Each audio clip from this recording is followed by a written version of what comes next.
गौरांग करुणाकर दीनहीन जानी। मौसम पतित प्रभु नाही त्रिभुवने। दंते तृण धरि घोरा डाकिए तुमार। कृपा करी ऐसो आमार हृदय मंदिरे। जदि दया न करीबे पतित देखिया। पतित पावन नाम ईश्वर लागिया। पड़े छे भव तूफाने नाहिक निस्तार। श्री चरण तरणी दाने दासे कर पार। श्री कृष्ण चैतन्य प्रभु दास रनुदास। प्रार्थना करे सदा नरोत्तम दास। हरे कृष्णा कृष्णा कृष्णा हरे हरे। हरे राम राम राम हरे हरे।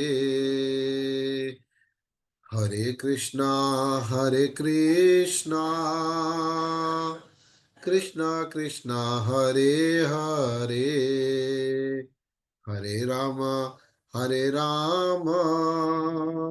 राम राम हरे हरे। हरे कृष्णा कृष्णा कृष्णा हरे हरे। हरे राम राम राम हरे हरे। हरे कृष्णा कृष्णा कृष्णा हरे हरे। हरे राम राम राम हरे हरे। गौरांग करुणाकर दीनहीन जानी। मौसम पतित प्रभु नाहि त्रिभुवने। हरे कृष्णा कृष्णा कृष्णा हरे हरे। हरे राम राम राम हरे हरे। जदि दया न करीबे पतित देखिया। पतित पावन नाम ईश्वर लागिया। हरे कृष्णा कृष्णा कृष्णा हरे हरे। हरे राम राम राम हरे हरे। श्री गौरांग प्रभु की जय। श्री नित्यानंद प्रभु की जय। नरोत्तम दास ठाकुर की जय। हरे कृष्णा। आप सब लोगों का स्वागत है हमारी वीकली भगवत गीता क्लास में। तो अभी तक हम लोगों ने भगवत गीता के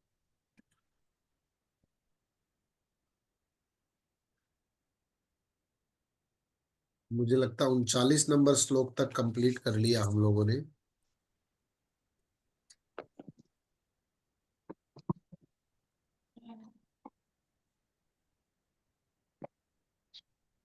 हरे कृष्ण 40 कर लिया था कल। हाँ 40 तक कर लिया हमने, यस। 40 नंबर तक हम लोगों ने कंप्लीट कर लिया है। तो आज हम लोग उससे आगे पढ़ते हैं। तो मैं स्क्रीन शेयर करता हूँ।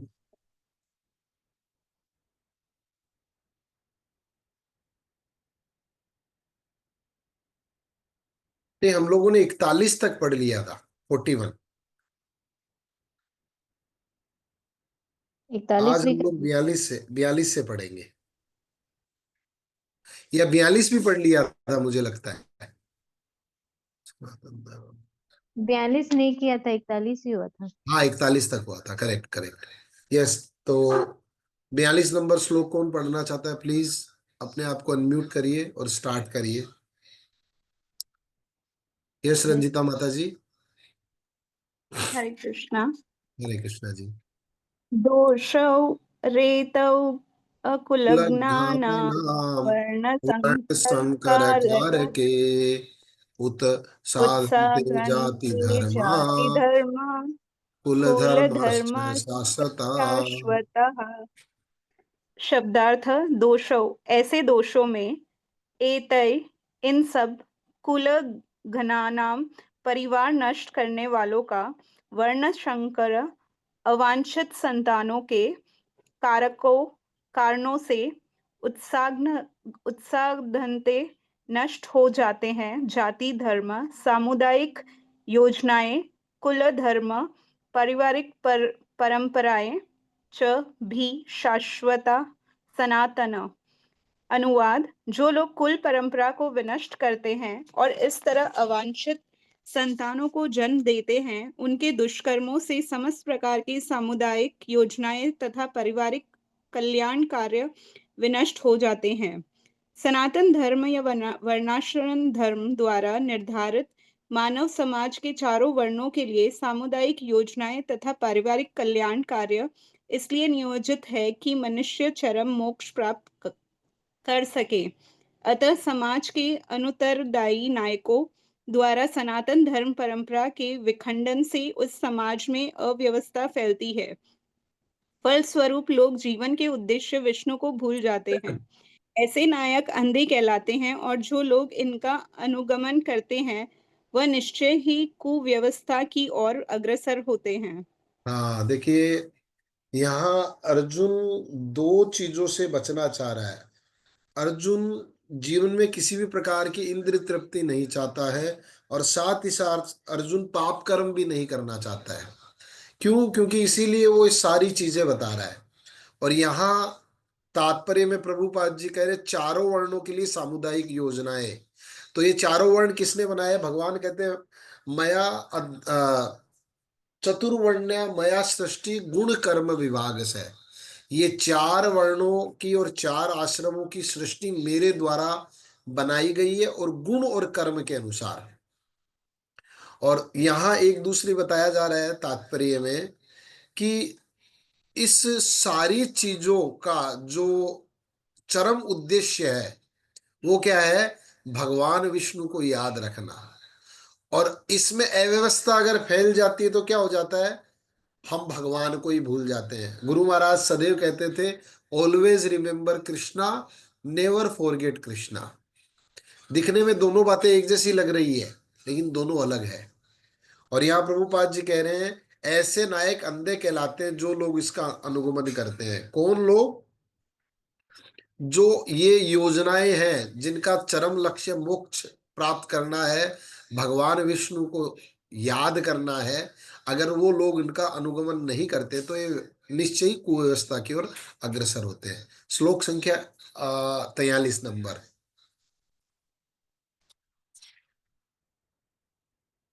यस गिरीश प्रभु जी।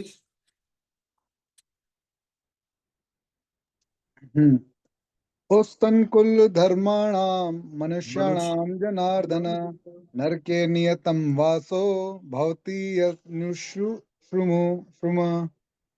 शब्दार्थ अनुवाद तात्पर्य श्रील प्रभुपाद जी के द्वारा श्रील प्रभुपाद जी की जय।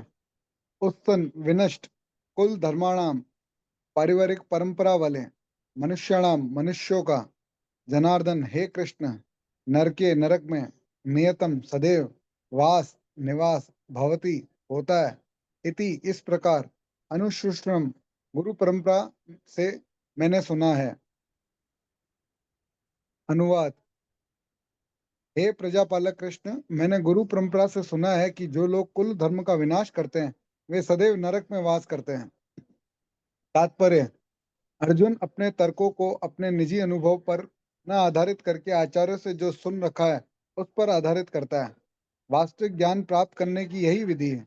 जिस व्यक्ति ने पहले से ज्ञान प्राप्त कर रखा है उस व्यक्ति की सहायता के बिना कोई भी वास्तविक ज्ञान तक नहीं पहुंच सकता।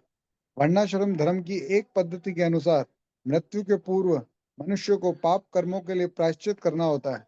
जो पापात्मा है उसे इस विधि का अवश्य उपयोग करना चाहिए। ऐसा किए बिना मनुष्य निश्चित रूप से नरक भेजा जाएगा, जहाँ उसे अपने पाप कर्मों के लिए कष्ट में जीवन बिताना होगा। अच्छा, कोई बताना चाहेगा कितने तरह के नरक है? गिरीश प्रभु ने हाथ खड़ा किया है, उसके अलावा 28 तरफ के हैं। हाँ, 28 तरह के नरकों का वर्णन है।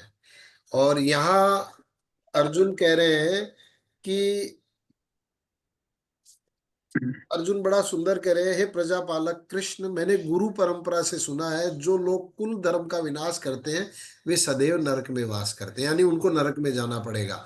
यानी अर्जुन ऐसा कोई कार्य अपने आप से नहीं कर रहा है, ये सारी चीजें धर्म सम्मत है और धर्म के अकॉर्डिंग है, और उन्होंने बताया जैसे गुरु परंपरा से सुन रखा है, लेकिन फिर भी भगवान इसको काटते हैं। और यहाँ 28 तरह के नरकों का वर्णन है, तो हम आज थोड़ा सा उनके बारे में थोड़ी सी चर्चा करते हैं। क्योंकि नरक के बारे में जैसे बोलते हैं ना, डूज एंड डोंट्स, जब हम सड़क पर जाते हैं तो हमें डूज और डोंट्स दोनों पता होना चाहिए। किस लेन में चलना चाहिए और कहाँ रुकना चाहिए ये भी हमें पता होना चाहिए। तो इसका वर्णन श्रीमद् भागवतम के 5वें स्कंद के 26वें अध्याय में 28 तरह के नरकों का वर्णन किया गया है। कौन सा? 526, 5वां स्कंद और 26वां अध्याय। तो इसमें पहला जो नरक है उसका वर्णन है, जो व्यक्ति दूसरे की पत्नी या धन को छीनता है उसे यमदूत रस्सी से बांधकर तामिश्र नरक में डालते, जहां उसे डांटा जाता है, भूखा प्यासा रहा जाता है तथा पीटा जाता है। कौन सा नरक हो गया? पहला तामिश्र। फिर दूसरा, जो व्यक्ति दूसरों को धोखा देकर उनकी स्त्रियों को भोगता उसे अंध तामिस नामक में इतनी यातनाएं दी जाती है कि उसकी आंखों के सामने अंधकार के अतिरिक्त और कुछ दिखाई नहीं पड़ता। तीसरा, जो व्यक्ति अपने शरीर, पत्नी और पुत्रों को पालन में लगा रहकर अन्य प्राणियों को कष्ट पहुंचाता है उसे रोरव नामक नरक में डाला जाता है, जहां सर्प से भी अधिक क्रूर रूरू नामक प्राणी उसे काटते हैं।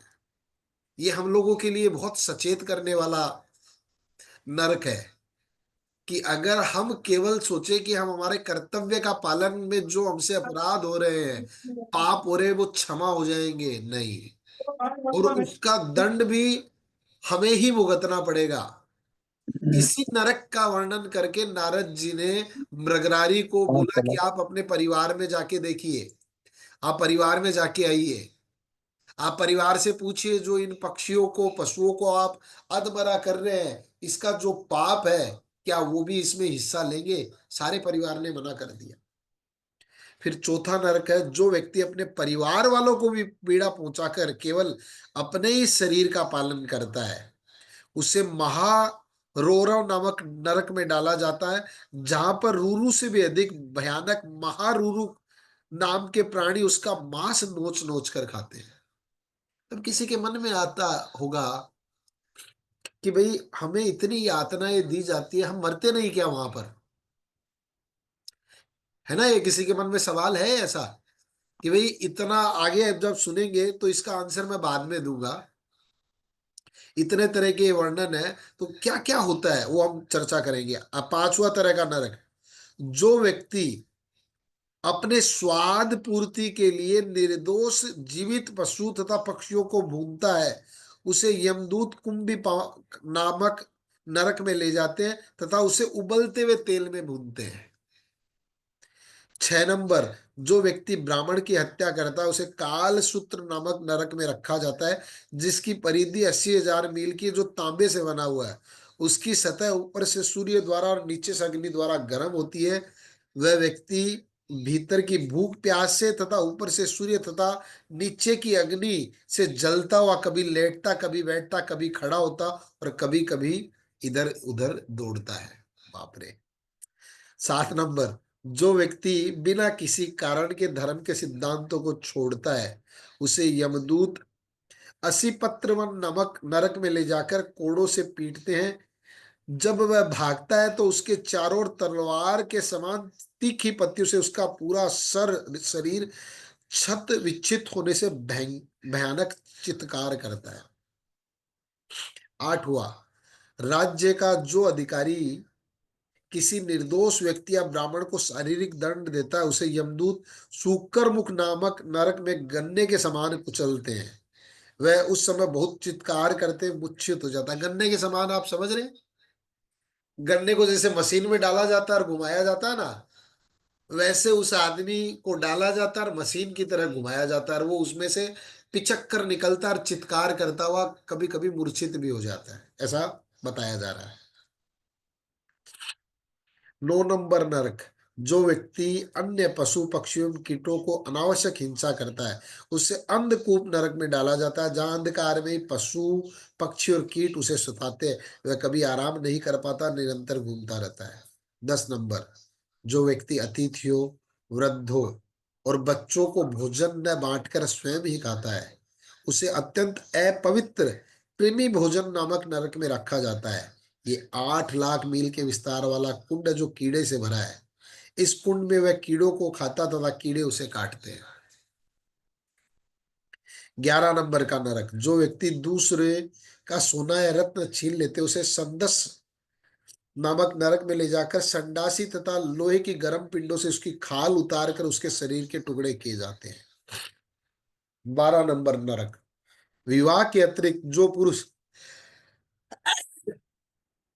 सॉरी विवाह के अतिरिक्त जो पुरुष पर स्थिति या जो स्त्री पर पुरुष से व्यभिचार करती है उसे तप्त सुरमी नरक में ले जाकर यमदूत उसे कोड़ों से पीटते हैं तथा स्त्री एवं पुरुष को लोहे की तपी हुई मूर्ति का आलिंगन करने के लिए विवश करते हैं।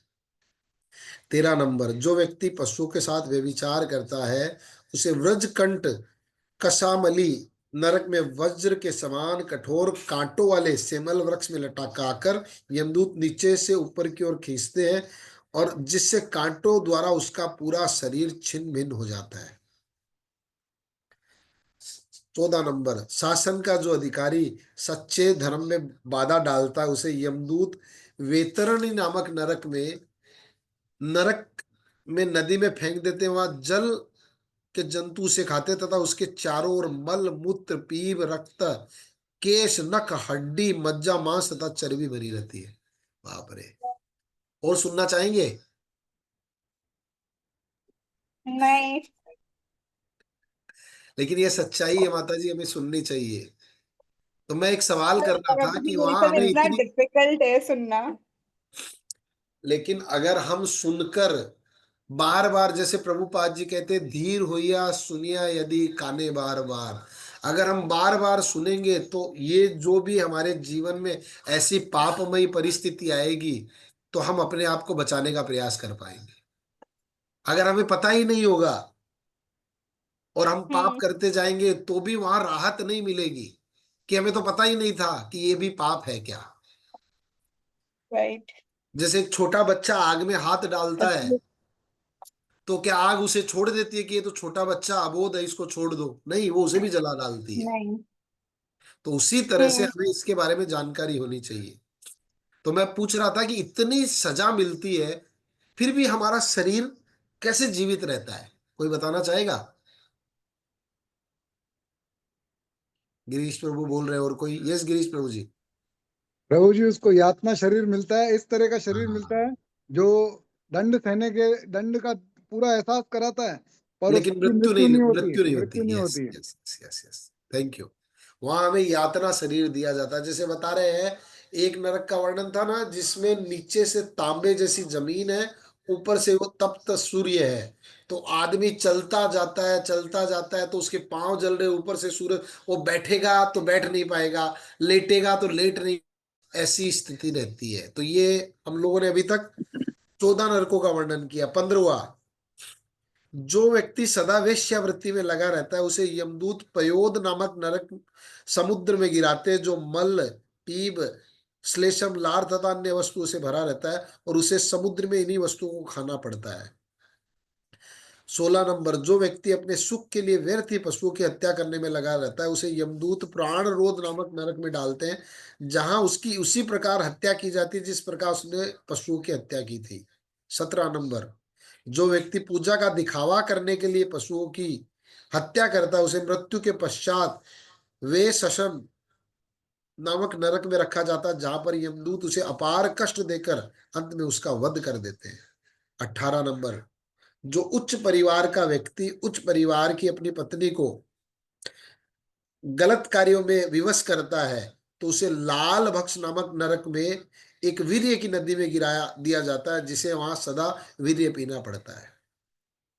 19 नंबर, जो व्यक्ति दूसरों के घरों में आग लगाते हैं तथा उन्हें विष देते हैं उन्हें सार मेयादन नामक नरक में रखा जाता है, जहां पर वज्र के समान दांतों वाले 720 कुत्ते उसे काटते हैं।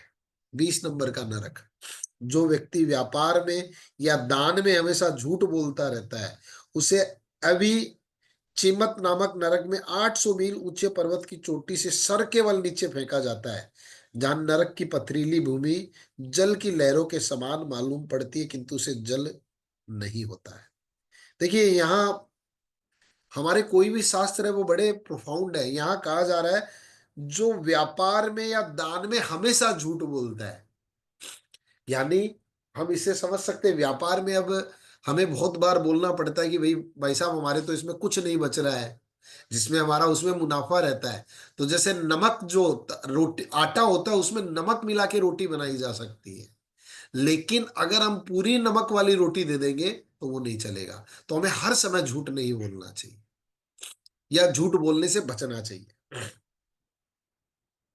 फिर 21 नंबर का नरक है, जो उच्च परिवार का व्यक्ति मद्यपान करता है उसे अयपान नामक नरक में डाला जाता है, जहां यमदूत उसकी छाती पर चढ़कर उसके मुख में तप्त पिघला लोहा पिलाते हैं। 22 नंबर, जो व्यक्ति नीच होकर भी अपने जन्म, तप, शिक्षा, आचरण एवं आश्रम में ऊंचे व्यक्तियों का घमंड के कारण सम्मान नहीं करता उसे क्षार कदम नामक नरक में यमदूत सर के बल नीचे गिराते और कठिन यातनाएं देते हैं। 23 नंबर, जो लोग काली को मनुष्य की बलि चढ़ाकर उसका मांस खाते हैं उसे रक्षोगण नामक नरक में भेजा जाता है, जहां पर रक्षगण उसे तलवार से काटकर उसका मांस खाते तथा आनंदित होते हैं। 24 नंबर का नरक, जो व्यक्ति पशुओं पक्षियों को धोखे में फंसाकर उन्हें पीड़ा देकर सुख प्राप्त करता है उन्हें शूल प्रोत नामक नरक में यमदूत नकुले भालों द्वारा छेदते और उनके शरीर को तीखी चोंच वाले पक्षी चारों ओर से नोचते हैं। अगला नरक हम लोगों के लिए बहुत खतरनाक है, इसके बारे में हमें याद रहना चाहिए। 25 नंबर का नरक, जो व्यक्ति सर्प के समान हमेशा क्रोध करता है, दूसरों को पीड़ा पहुंचाता है उसे दंड सूक नामक नरक में 5 या 7 फण वाले सर्प द्वारा कटाया जाता है। 26 नंबर का नरक, जो व्यक्ति अन्य प्राणियों को अंधे कुएं या कमरे में बंदी बनाकर रखते हैं उन्हें अवट निरोधन नामक नरक में अंधे कुएं में रखा जाता है, जहां पर विषैले धुएं में उनका दम घुटता है। 27 नंबर, जो गृहस्थ अपने घर में आए हुए अतिथि को क्रोध की दृष्टि से देखता है उसे पर्यावर्तन नामक नरक में जाना पड़ता है, जहां पर कठोर चोंच वाले पक्षी कठोरता के साथ उसकी आंखें निकाल लेते हैं। और 28 और लास्ट का नरक, जो धनी व्यक्ति घमंड के कारण दूसरे के साथ दुष्ट व्यवहार करता है उसे शचीमुखी नामक नरक में रखा जाता है, जहां पर यमदूत उसके संपूर्ण शरीर को धागे से सीलते हैं। बाप रे बाप, ये 28 तरह के नरक हैं। और अर्जुन भगवान के सामने जितने भी ये जो कर रहा है वो नरक से जाने से बचना चाह रहा है, वो नहीं चाहता कि मैं नरक जाऊं। गुरु परंपरा से सुनी हुई बातें वो भगवान को बता रहा है। इसमें मैं एक बात बोलना चाहती हूँ यस। कि महाराज ने एक बार बताया था कि जो भक्ति कर रहे हैं, अगर वो दृढ़ता से भक्ति करते हैं तो उनको ये नरक से डरने की जरूरत नहीं है। तो हम लोग वो समझ सकते हैं। लेकिन उसमें एक शर्त है, महाराज ने बोला जो दृढ़ता से भक्ति कर रहे हैं। हाँ वही वही हाँ, तो अगर हम खाली वही तो नहीं भक्ति हो के रही। नाम पर खाली बस ठीक है, वो जैसे फेस्टिवल डिवोटी बन गए, टेम्पल डिवोटी कभी कभी वाले हो गए, तो वो नहीं चलने वाला है। हमें दृढ़ता और तीव्रता दोनों से भक्ति करने का प्रयास करना पड़े, तभी हम इन नरकों के प्रभाव से पूर्व कर्मों को बचा पाएंगे। ये नहीं है कि हम भक्ति करने लग गए और अब ये पाप कर सकते हैं। हम भक्ति करने के पूर्व है, हमने जो भी पाप किए, भगवान भगवत गीता में वचन देते हैं, सर्वधर्मन परित्यज्य माम एकम शरणम व्रज अहम त्वं सर्व पापेभ्यो मोक्षयिष्यामि मा शुचः। भगवान की शरण में आ जाइए, मेरी शरण में आ जाए। लेकिन उसमें शर्त है, हम इसके बाद ऐसा नहीं है कि हम पाप कर सकते हैं। तो ये नरकों का वर्णन मैंने जानबूझकर किया कि हमें बहुत सारी चीजें तो पता ही नहीं है, तो इसलिए ये बार बार पढ़ने का सब्जेक्ट है कि हम इन्हें पढ़ें और अपने आप को बचाने का प्रयास करें। भगवान से प्रार्थना करें कि भगवान अगर मेरी वृत्ति, मेरी चेतना अगर इस तरह की है तो आप ही इसे ठीक कर सकते हैं, दूसरा और कोई भी नहीं है। आज जैसे हम लोगों ने भजन गाया था, गौरांग करुणा कर दीनहीन जानी, मौसम पतित प्रभु नाही त्रिभुवने। पतित पावन भगवान का नाम है। भक्त भगवान से चैलेंज कर रहा है कि अगर यदि कृपा न करीबे पतित देखिया, अगर आपने पतित देखकर मेरे पे कृपा नहीं की तो पतित पावन नाम किसे रलागिया। आपका पतित पावन नाम कैसे होगा? तो मैं तो पतित हूं, गिरा हुआ व्यक्ति हूं, मैंने बहुत गलतियां की है, लेकिन आज से मैं आपकी शरण में आना चाहता हूं। आज से मैं आपकी शरण में आ गया हूं, अब आप मुझे बचाइए और प्लस मेरा उद्धार कीजिए, मुझे सही मार्ग दिखलाइए। ये हमें याद रखना पड़ेगा। तो अभी हम लोग एक श्लोक और पढ़ लेते हैं, या कोई कुछ बोलना चाहता है तो बोल सकता है,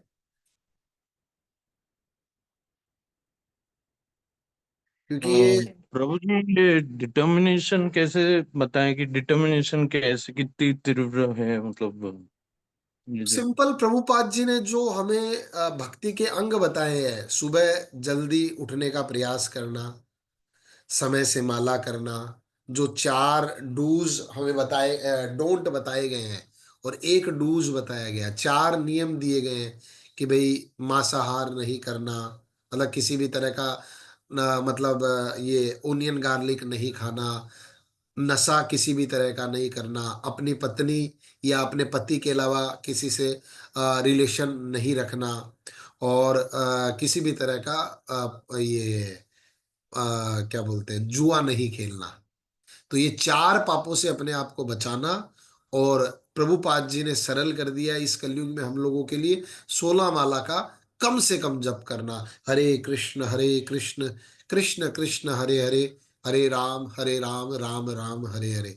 और फिर हम लोगों के लिए, जैसे हम लोग यहाँ, मैं देख रहा हूँ जितने भी लोग हैं जिनके घर के पास मंदिर है, तो दिन में कुछ समय निकाल के, जैसे मेरी अभी एक दिन इनसे बात हो रही थी अपने संकर्षण निताई प्रभु से, कि भाई हम लोगों का घर मंदिर के इतने नजदीक है, तो हमें कम से कम 1 घंटे का तो एक प्रण लेना चाहिए कि हम कम से कम 1 घंटा तो मैं मंदिर जाऊंगा पूरे दिन में। अब जिसके लिए, कुछ लोग हैं जिनके लिए पॉसिबल है कि वो मंगला आरती में आ सकते हैं, तो वो मंगला आरती में 5 बजे आए, 6 बजे घर के लिए निकल गए। कुछ व्यक्ति जिनके लिए वो प्रैक्टिकल नहीं हो रहा है, तो वो 6 सवा 6 बजे आए, जप करके निकल गए। कुछ व्यक्ति उनके लिए वो भी पॉसिबल नहीं है, तो वो व्यक्ति लोग 7 बजे आए, 7:30 बजे आए, गुरु पूजा अटेंड की, भागवतम अटेंड की, बढ़िया ब्रेकफास्ट लिया, घर आ गए।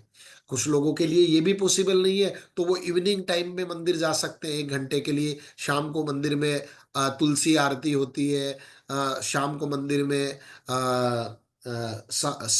संध्याकालीन आरती होती है, उसमें भाग ले सकते हैं। लेकिन हमें कुछ न कुछ दृढ़ता, जैसे अभी केशव प्रभु ने पूछा, तो दृढ़ता के लिए ये सब करना जरूरी है, मिनिमम। और उस मिनिमम को स्टेप बाय स्टेप बढ़ाने का प्रयास करते रहना चाहिए कि भाई मेरा ये हो गया है, एक स्टेप पक्का हो गया तो नेक्स्ट स्टेप में आगे उठाऊं, नेक्स्ट स्टेप में आगे उठाऊं। छोटा टारगेट, सुखी टारगेट, बेबी स्टेप्स हम ले सकते हैं। लेकिन हम सोचे कि एक दिन आएगा, जैसे वो आप लोगों का भजन सुना हुआ होगा, सुख में सुमिरन ना करे, सॉरी, दुख में सुमिरन सब करे, सुख में करे ना कोई। जो सुख में सुमिरन करे तो दुख काहे को होए। हम क्यों इंतजार कर रहे हैं? मुझे समझ में नहीं आ रहा हम क्यों इंतजार कर रहे हैं कि हमारे जीवन में दुख कष्ट आएगा तब हम भगवान की तरफ दौड़ेंगे। पहले से ही प्रिपेयर कर लो। मैं एक छोटी सी स्टोरी बता के समाप्त करूंगा। एक बार एक व्यक्ति रहता है, वो कॉन्ट्रैक्टर रहता है, बिल्डिंग बनाता है, 20 माले की बिल्डिंग बना रहा होता है वो। और वो 20 माले की बिल्डिंग बना रहा होता है, तो 18 माले बन चुके होते हैं, तो वो 18 माले पे काम करते करते ऊपर चढ़ जाता है। अब ऊपर चढ़ता है तो उसे कुछ याद आता है कि यार नीचे से मुझे कुछ मंगवाना है। तो वो नीचे जो अपने वर्कर होते हैं, जो लेबर होते हैं, उनको आवाज देता है, लेकिन कोई सुन नहीं पाता है। तो वो सोचता क्या करूं, तो वो अपना पॉकेट चेक करता है। तो उस पॉकेट में उसे एक 50 रुपए का नोट दिखता है। तो वो सोचता मैं 50 का नोट ऊपर से नीचे फेंकूंगा, जिस भी लेबर को मिलेगा वो ऊपर देखेगा, मैं उसे काम समझा दूंगा, वो लेके आ जाएगा। अब वो जैसे 50 का नोट नीचे फेंकता है, जिस व्यक्ति को मिलता है, अरे वाह, 50 का नोट, वो अपने जेब में डाल के अपने काम में लग जाता है। वो 10-15 मिनट वेट करता है, क्या हुआ, नहीं होता है। फिर वो देखता है तो एक 100 रुपए का नोट निकालता है, डालता है। जिसको 100 रुपए का नोट मिला वो भी सेम पॉकेट में डाला और अपने काम में लगा हुआ है। ऐसे ही करके वो 200 रुपए का नोट डालता है, 500 रुपए का नोट डालता है, फिर वो 2000 रुपए का नोट भी डाल देता है। लेकिन जिस जिसको मिलता वो पॉकेट में डालते और अपने काम में लगा जाता है। अंत में उस व्यक्ति को इधर उधर देखता है और वो एक पत्थर उठाता है और वो पत्थर खींच के मारता है। तो जिस व्यक्ति को पत्थर लगता है बोलता है, अरे कौन है बे? तो ऊपर देखता तो बोलता है, मैं हूं, काम कर। इस स्टोरी का मर्म ये है कि हम क्यों इंतजार कर रहे हैं कि हमारे सर पर पत्थर पड़ रहे। हमें भगवान ने इतना दिया है, हमारे तकदीर, हम इसके लायक नहीं है 100, 50, 200, 500, 1000, 2000 रुपए के लिए।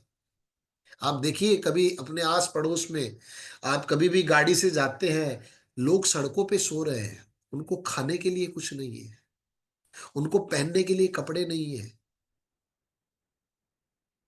तो क्या हम लोगों का ऐसा जीवन नहीं आ सकता कभी? या पिछले जन्मों में हमारा ऐसा कभी जीवन नहीं आया होगा? हम क्यों इंतजार कर रहे हैं कि हमारे जीवन में वो पत्थर रूपी कष्ट आए फिर हम भगवान की तरफ दौड़ेंगे? क्यों इंतजार कर रहे हैं? आज ही हमें भगवान की भक्ति को तीव्रता से करने का प्रयास करना चाहिए। और उसके लिए प्रभुपाद जी ने कितना सरल मार्ग दिया है। आप बताइए क्या टफ मार्ग है? 16 माला करना मुश्किल है? 2 घंटा, 24 घंटा भगवान ने दिया, उसमें से 2 घंटा निकालना है, और उसमें से 1 घंटा आप मंदिर जाके आ जाइए। मंदिर जाएंगे आपका ऑटोमेटिक सारी चीजें हो जाएगी। आप समझिए, ये जो गलत चीजें खाना हमारे शरीर के लिए जरूरी है, हमारी आत्मा के लिए जरूरी, शरीर के लिए जरूरी, मनुष्य बनने के लिए 4 पापों से बचना जरूरी है हमें। भक्त बनना तो बाद की बात है। मनुष्य बनने के लिए मनु संहिता में बताया गया है, ये 4 अवैध कार्य से हमें बचना चाहिए। ये भक्ति संदर्भ नहीं है, ये भक्ति में सहायक है। क्यों? जब तक हम मनुष्य ही नहीं बन पाएंगे, हमारी कॉन्शियसनेस मनुष्य जैसी नहीं होगी, क्या हम भक्ति कर पाएंगे? पॉसिबल नहीं। इसलिए मेरी हाथ जोड़कर सभी लोगों से प्रार्थना है कि आप लोग मुझे भी आशीर्वाद दीजिए कि प्रभुपाद जी ने इतना सरल मार्ग दिया है, इतना प्रोफाउंड मार्ग दिया है कि मैं खुद भी पालन करूं, और आप लोगों से भी रिक्वेस्ट करता हूं कि आप लोग भी चूकिए मत, बचिए मत, बचाइए मत अपने आप को। छोटा छोटा टारगेट लीजिए। मैं देख रहा हूं भक्त लोग जब नए नए आते हैं तो उनमें एक तीव्रता आती है, लेकिन उनके जीवन में उन्हें बाकी चीजें मोस्ट इंपॉर्टेंट लगने लग जाती है। जबकि मोस्ट इंपॉर्टेंट केवल और केवल भक्ति है, ठाकुर जी का नाम है। ये सबको पता है। राधाचरण प्रभु जी कहते थे, इस धरा का इस धरा पे धरा रह जाएगा, कुछ भी हमारे साथ नहीं जाएगा, आप कितनी भी कोशिश कर लीजिए। नानक देव जी की बहुत सुंदर स्टोरी आप लोगों ने सुनी होगी। एक बहुत पैसे वाले व्यक्ति के घर नानक देव जी जाते हैं, तो वो बहुत अपना शो ऑफ कर रहा था। तो नानक देव जी तो गुरु है, उन्होंने जाते वक्त उसको एक सुई दी कि ये सुई रखो। तो बोला मैं क्या करूं नानक देव जी? तो बोला मुझे बाद में दे देना। तो बोला बाद में कब? जब बाद में बोले जब तू मुझे ऊपर मिलेगा। तो बोला नानक देव जी मजाक कर रहे हो क्या? आदमी कुछ लेके जा सकता है क्या साथ में? तो बोला बावड़िया, मैं भी तो यही बोल रहा हूं, मैं भी तो यही कह रहा हूं, तेरे साथ कुछ नहीं जाएगा। लेकिन चूंकि देखिए यहाँ जितने भी लोग, हम सब लोग ग्रस्त जीवन में, स्त्री शरीर है, पुरुष शरीर है, हमें अपना कर्तव्य निभाना है और कर्तव्य निभाने में पीछे नहीं हटना है। आज जो भी हम जॉब कर रहे हैं या हमारा बिजनेस है वो करते हुए, आज आपको एक बहुत जोरदार बात बताता हूं, आप लोगों को उस पर कितना विश्वास है कि नहीं है वो आप देखिए। 8 घंटे से ज्यादा आप जो भी कर रहे हैं उसका आपको फल कुछ नहीं मिलेगा। 8 घंटे के अंदर आपके भाग्य में जो लिखा हुआ है वो आपको मिल जाएगा। क्यों? क्योंकि वो भगवान ने कंडीशन डाली, नहीं तो आदमी वो, एक वो मूलक दास जी का है ना, अजगर करे न चाकरी, पंथी करे न काम, दास मूलक सब कह गए सबके दाता राम, घर बैठ जाएगा हर आदमी नहीं। 8 घंटे का कर्तव्य है हमें करने का, कर्म करने का। चलिए 10 घंटे ले लीजिए, 8-10 घंटे से ज्यादा हम जो भी कर रहे हैं वो हमारे कुछ काम नहीं आएगा, हमें उसका कुछ भी नहीं मिलेगा। अगर हम, आप समझिए, मैं 5 मिनट आज चूंकि ये सब्जेक्ट निकला है तो एक्स्ट्रा ले रहा हूं। भगवान ने सबको 24 घंटे दिया है, 24 घंटे के लिए सोने के लिए हमें 6 से 7 घंटे चाहिए मैक्सिमम। आलसी से आलसी व्यक्ति है, चलिए 8 घंटे सो जाइए। 8 घंटा सोना, 10 घंटा व्यापार करना, 18 घंटा। 2 घंटा क्वालिटी टाइम हमें हमारे इस शरीर को देना चाहिए, जिसमें एक्सरसाइज करना, नहाना धोना, खाना पीना सब आ गया। 2 घंटा क्वालिटी टाइम हमें अपने परिवार को देना चाहिए, जिसमें पति पत्नी माता पिता बच्चे सब आ गए, इन लोग सब आ गए। और बचा हुआ 2 घंटा केवल भगवान को देना चाहिए, माला करनी चाहिए कम से कम। और उसी माला को अगर हम मंदिर जाकर कर ले तो हमारा 1 घंटा एडिशनल बढ़ गया, जो मैं आपको बता रहा था, जो संकर्षण निताई प्रभु बोल रहे थे कि जिन लोगों का घर मंदिर के पास में है, 5 किलोमीटर के अंदर है, उन्हें कम से कम 1 घंटे डेली मंदिर आने का प्रयास करना चाहिए। हरे कृष्णा। क्षमा कीजिए मैंने कुछ ऐसी बात बोली हो जो नहीं बोलनी चाहिए। तो ये एक्चुअली सारी बातें मैं अपने को याद कराने के लिए बोला कि मेरे से भी बीच में ये मिस्टेक हो रही थी, मैं या तो बहुत मंदिर जा रहा था या मेरा बीच बीच बीच में एकदम कम हो गया। लेकिन संकर्षण निताई प्रभु से बात होने के बाद मुझे भी रिकॉल हुआ कि एटलीस्ट मैं 1 घंटे तो मंदिर जाऊं। मंगला आरती नहीं जा पाया, कोई बात नहीं, जब करके आ गया काफी बार, काफी काफी बार भागवतम में चला गया, इस तरह से मैंने प्रयास किया। तो ये मैं और किसी के लिए नहीं, अपने आप को रिमाइंड कराने के लिए ये सब बातें बोला। यस गिरीश प्रभु जी, आप कुछ बोलना चाह रहे हैं? प्रभु जी, अगर मन में जैसे कभी कभार है ना पाप हो जाता है किसी के प्रति, या विचारों में पाप हो जाता है, और कभी कभी व्यभिचार के हिसाब से भी पाप हो जाता है, और है ना कभी कभी आसक्त हो जाता है आदमी उस कुछ पल के लिए, ऐसे वैसे इस तरह के पापों का क्या होता है परिणाम? देखिए कलयुग में कंसिडरेशन है, मन से किए गए पाप का कोई दोष नहीं लगता। ये एक हम लोगों के लिए बहुत बड़ा बेनिफिट है कलयुग में।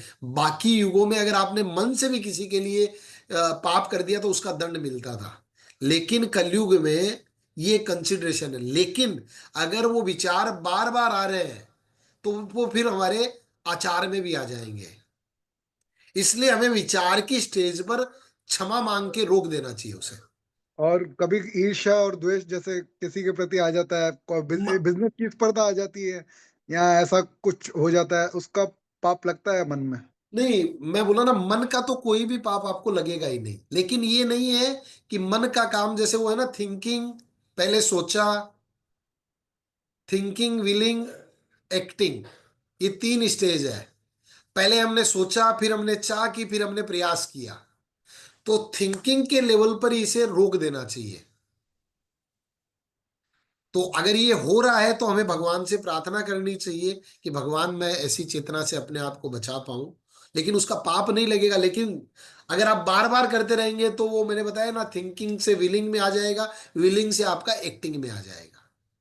तो उससे हमें बचने का प्रयास करना चाहिए, थिंकिंग के लेवल पर ही खत्म कर देने का प्रयास करना चाहिए। हरे कृष्णा। हरे वांछा कृष्ण। कल्पतरुभ्यश्च कृपा सिंधुभ्यैव च पतितानां पावनेभ्यो वैष्णवेभ्यो नमो नमः। अनंत कोटि वैष्णव वृंद की जय। नामाचार्य श्रील हरिदास ठाकुर की जय। जगत गुरु श्रील प्रभुपाद की जय। निताई गौर प्रेमानंदे। हरि हरि बोल। हरे प्रभु।